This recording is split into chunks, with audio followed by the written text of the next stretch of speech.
may not I think we always have to back up. love you, We're not on our marks, and I as think the light long is as there behind are you a little bit. stars It's a above little better when it's you. blind. Oh, okay. You block never it. need to doubt it.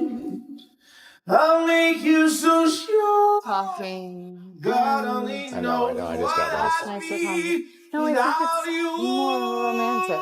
God only Because then you're like, We what have are they no issue saying? talking most of the time. Yeah, and you're like, what are they saying? I'll never know in slow motion. You must know what they're saying. You're never gonna find out. God only knows. Justin Baldoni never stood a chance. Not because he wasn't smart, or talented, or committed. He thought he was directing It Ends With Us. Really, he'd walked into a real-life remake of Gone Girl. Blake Lively and Ryan Reynolds don't just play the game. They are the game, and when they decide they want something, control, credit, the final word, they'll smile while they take it right out of your hands after stabbing you in the back. At first, it must have felt like a dream project. It Ends With Us had the kind of built-in audience most directors would kill for.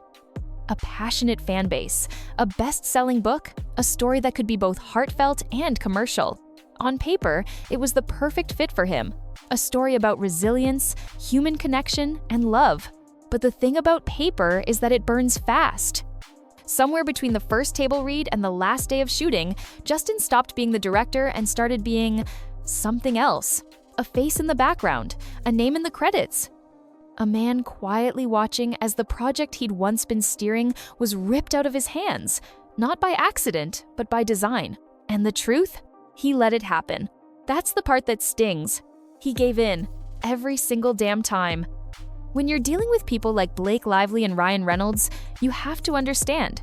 They don't just want input, they want control. Total control. And they'll get it in ways that don't even look aggressive at first. It's a smile here, a tiny suggestion there, a casual, wouldn't it be better if, slipped in over lunch. And if you're the kind of person who wants to keep the peace, you think, sure, why not? That was Justin's first mistake. Because when you're dealing with sharks, the second they smell blood in the water, you're not a partner anymore. You're a meal. And Justin didn't just bleed, he poured chum into the ocean and rang a dinner bell. They hit you with more small changes, a costume change that didn't fit the vision, a scene reworked to suit a certain image. Justin, ever the collaborator, waved it through. Again, why fight over something so small? But in reality, small wins are just the warm-up. Once they know you'll bend, they'll push until you snap. Before long, it wasn't his version of It Ends With Us anymore. It was Blake's. Blake in every frame, Blake in every press interview, Blake as the creative force behind the film. And in the background, Ryan, the man who knows how to pull strings without ever getting his hands dirty, quietly reshaping the PR narrative so the world believed it was that way from the start.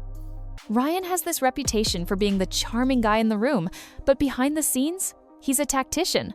Every move is calculated, every relationship is a resource. And when your wife's in a public feud, you're not just her husband, you're her co-strategist. The thing about people like Ryan and Blake is they never ask, is this fair? They ask, will this work? And if the answer is yes, they don't care what it costs someone else.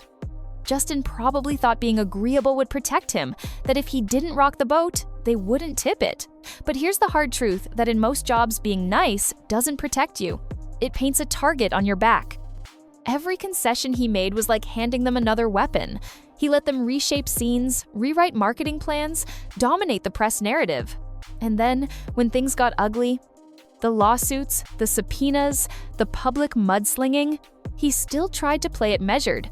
I don't think he really understood at the time that people like Blake and Ryan don't respect measured. They respect power, and they knew they had it. By the time Justin realized what was happening, it was too late. The power dynamics were set. His voice was an afterthought. His own creation had been hijacked and repackaged, and he was left standing in the corner, smiling for cameras, while someone else told his story. And here's where it gets even more brutal. This isn't just about a movie, it's about what happens to good people in environments built for predators. People like Ryan and Blake are the reason good people give up hope. They're the reason some of the most talented, passionate people in any industry turn cynical. Because once you've been through something like this, once you've watched someone take what's yours while smiling in your face, you stop believing in collaboration. You start believing in survival. Justin went into this thinking he could lead with trust, that if he gave people room, they'd respect the space. Instead, they took the room, the walls, the floor, and the ceiling. And then they told him he was lucky to still be standing in the doorway. That changes a person. The saddest part is that the audience saw it. They saw Blake dominating the press runs. They saw Ryan sliding in with his subtle, protect the brand maneuvers. They saw Justin sitting quietly in the basement, looking like someone who'd been told exactly how much he could say and do. And once the public sees you as someone who can be controlled, that perception sticks. In an industry where image is everything, that's poison. It's not that Justin didn't have the talent or the drive. It's that he underestimated how far some people will go to protect their own image. And when you underestimate a narcissist, you don't just lose the battle, you lose the war. Here's an ugly truth that I've learned. In life, if you don't draw the line, someone else will draw it for you, and they'll make sure it's so far behind you that you'll never cross it again. Justin never drew the line, and Blake and Ryan made sure of the rest. He'll recover. Maybe not in the way fans hope, but he'll work again. He'll take on projects. He'll smile for cameras, and me and others will be rooting for him. But something will be missing. That open trust, that belief that people will meet you halfway, it's gone. Maybe that's Blake and Ryan's biggest win. Not the lawsuits, not the creative takeover, not the PR victories, but the fact that they took a man who believed in people and convinced him he shouldn't anymore, because that's what narcissists do best. This isn't just a celebrity feud, this is a cautionary tale about what happens when a good person steps into a tank full of sharks and assumes they won't bite because he's done nothing wrong.